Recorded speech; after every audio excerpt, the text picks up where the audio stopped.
বৃষ্টিতে হাওড় অঞ্চলের পরিস্থিতি নিয়ে আরো জানাতে মৌলভীবাজার থেকে যুক্ত হচ্ছেন সহকর্মী তুহিনুর রশিদ।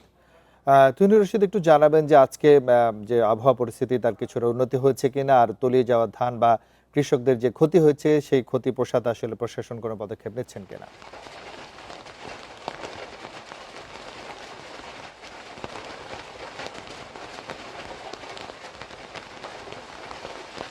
দেখুন, আসলে যেটি হচ্ছে যে এখন নতুন সংকট যেটি কৃষকদের, সেটি হচ্ছে হাওরের যে ধার সেটিতে চারা গজিয়েছে।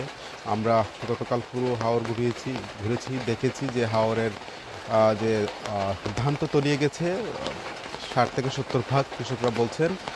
এর মধ্যে যে অবশিষ্ট ধান যেগুলি তারা তুলতে পেরেছিলেন সেগুলি উঁচু স্থানে অর্থাৎ খোলায় এনে রেখেছিলেন, সেগুলিতে কিন্তু পচন ধরেছে। সেগুলিতে যে চারা গজিয়েছে, অর্থাৎ ২ ইঞ্চি ৩ ইঞ্চি পর্যন্ত চারা গজিয়েছে সেসব ধানে, যার ফলে এই সংকট একদিকে হাওরে তলিয়ে গেছে ফসল, অন্যদিকে রোদ না থাকার কারণে বৃষ্টি হওয়ার কারণে তাদের ফসল নষ্ট হচ্ছে।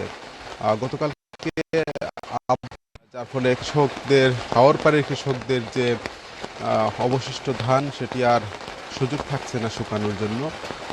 তারা নতুন করে কিন্তু এই সমস্যার মধ্যে পড়েছেন।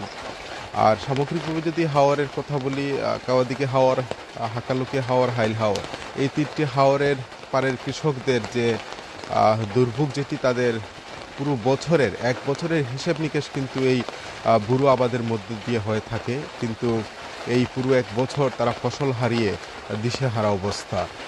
আমরা দেখেছি হাওর পাড়ের কৃষকদের যারা ১০ বিঘা, ১২ বিঘা, ১৫ বিঘা করেছেন, সেখান থেকে তারা ২ বিঘা, কেউ ১ বিঘা ধান তুলেছেন, সেই ধানটিও নিয়ে তারা বিপাকে পড়েছেন।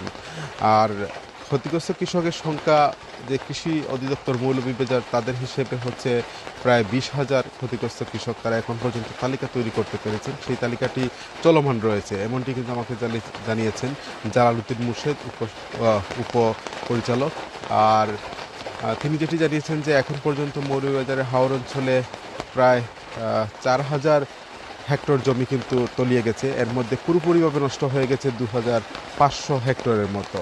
তো সব মিলিয়ে আসলে মৌলভীবাজারে এই মুহূর্তে হাওর অঞ্চলে কৃষকদের কান্না চলছে আসলে, সেটি বলা যায়, কারণ তাদের একমাত্র ফসল হারিয়ে এখন পুরোটাই অসহায় হয়ে আছেন এই হাওর পাড়ের কৃষকেরা।